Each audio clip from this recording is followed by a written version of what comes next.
Right. German Chancellor Angela Merkel in the midst of an open border crisis that could put her out of a job. And that is exactly what President Trump is trying to stop from happening here in the United States. We have no wall. We have no border security. Without a border, you don't have a country. You don't have a country. But with a record number of asylum seekers on America's doorstep, what needs to be done to strengthen the border? Is the president's tough approach going to save us from the same fate as Germany? Joining us now is former UK Independence Party leader and Fox News contributor Nigel Farage, joining us live here in the studio. Morning. It is so nice to see you this morning. So what do you think about what's happening in Germany? Do you know, she was the most powerful European leader. You know, been in power for over a decade. Yeah. She was the dominant figure, not just in Germany, but in the entire European Union.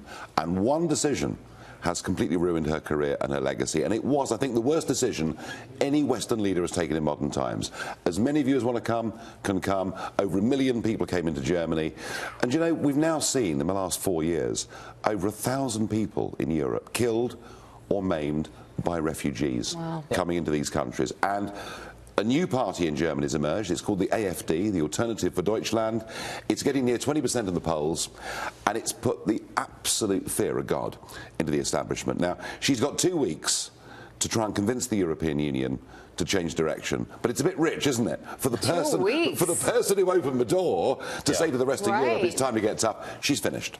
The president says, you know, Germany has this high crime rate that's gone up. He gets lambasted by the media here saying that the crime rate has technically gone down. But if you look at the numbers, 2015, 2016, and that's when kind of this all really became a problem, the violent crime rate went up something like 10% in Germany. These are murders rates. Oh, yeah. And 90% of those crimes were attributed to young male refugees. Yeah. This is coming from Reuters. And please don't forget crimes against women. Yeah. I mean, you've got, basically, what are called refugees are in fact young males.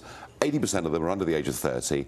They come from cultures in which women aren't even second-class citizens. Is anyone surprised that, you know, the huge rise in sexual crime? Look, immigration led to the Brexit vote. Immigration led to the new Italian government. Immigration will finish off Angela Merkel. And President Trump was elected on a very tough ticket of dealing with illegal immigration. And now you've got the liberal media screaming at everything he does. But the one thing's for certain, if Trump does not hold true and really tighten immigration, many of those people who came out and voted for him won't do it again. So it's a key issue here too. So let's take a look at some numbers, because there has been a 27% increase in asylum seekers in the United States. That's just in 2017. You mentioned President Trump and his tough stance. You also see the other side of this, how this week especially the talk has ramped up about what's going on at the border, about the separation of families with the kids. What do you think the United States can learn from what's happened in Germany, and what do we need to do going forward? Well, you know, we took a load of child migrants from Calais across the English Channel. It turned out many of those who were called children were in fact over 18, and one of them tried to blow up the London subway.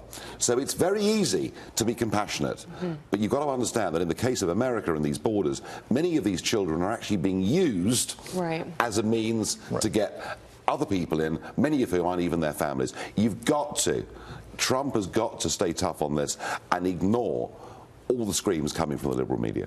Is the tough part being pragmatic while not appearing to be soulless? Because, I mean, it's clear when you look at the numbers in asylum seeking in this country, this is being abused at a record rate. I mean, there's not just suddenly 1,000% more people that need asylum from other countries. It's just, this is the loophole. They figured out the loophole, and they're being told what to do. They're being coached on how to do it. And here they are. Well, you know, Trump has done many things that he promised the electorate he would do. It's very impressive. The one thing he hasn't done yet, he hasn't built the wall. Maybe it's time he started. Yeah. Well, they're trying to make some progress on that. I think there is some parts of it coming up, but he's trying to get the funding. That's the hard part, is the money. That's the hard part, and obviously Congress, he's got to get this through. But he needs, talking tough is one thing.